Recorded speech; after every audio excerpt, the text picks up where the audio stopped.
ke da abinki. Wai ki me sake da saurin fushi ne? Na rayuwa babu ke ta makarmacewa ke. Daga jin muryarta za ka ji murya yana fitowa daga ruhi ne, saboda haka ina ji a raina kyakkyawa ce. To ba gidan fare ta yi.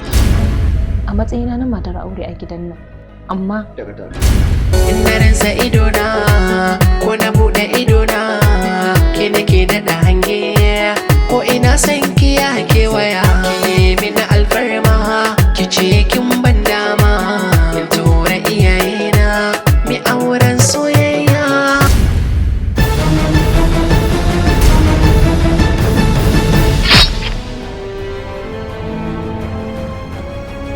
Inda shakuwa akwai so dai na damuwa.